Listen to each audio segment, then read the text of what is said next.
बिस्मिल्लाहिर्रहमानिर्रहीम वमा अरसलनाका इल्ला रहमतल लिल आलमीन।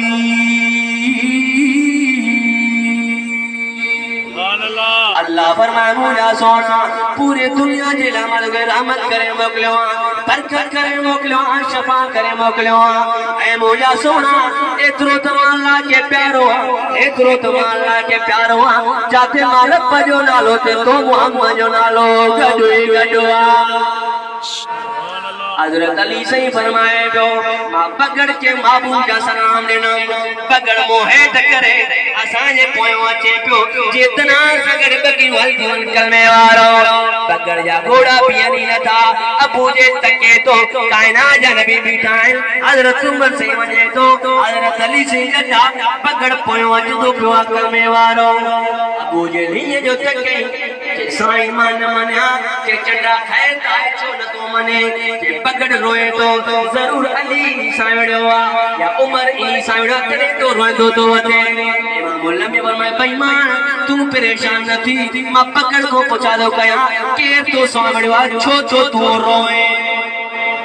जने पगड़ मुझे माबू जे सामने पगड़ जो आयो इमाम मुल्लम फरमाए ओ पगड़ जी मुझे चेडे आलवाल रोए छो तो के तो सावड़ो अली तो सावड़ो या उमर तो सावड़ो पगड़ के अल्लाह से गाना जी ताकत ने कलमे वारो पगड़ गालाए पियो ओ मुझा सोना न अली मूसा वेड़ो न उमर मूसा वेड़ो पगड़ पर रोए छो दो जे सोना रोआ इनी करे जो दो मुझो दास्तान बुदो छे गोदाए के मुझा सोना मद जबल में रहंदो सोना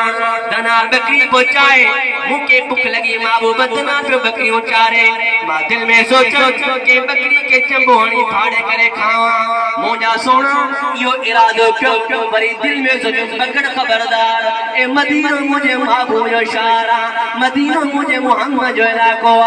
ये न पगड़ तू बकरी काए जेकरे दनार वनी महबूब के दाने जेकरे मोहम्मद रसूल तो के बददुआ करे तुजी ते जिंदगी तबाह बर्बाद थी वने सोना इनी ये करे मां बकरी न का तुम सोना चुप करे वही रहम ए मोजा सोना प्योड़ी गुजरे आयो सागुई दनार बकरी गोजारे सोना मुके भूख लगे दिल गुरी तो बकरी के चपोड़ी चेल भाई करे खावा वरी मदीनो मुके याद आयो सोना मुके याद जो महबूब जो वतन शारा सोना वरी माथ कड्या ए मोजा सोना टेओ मरतबा एडी त भूख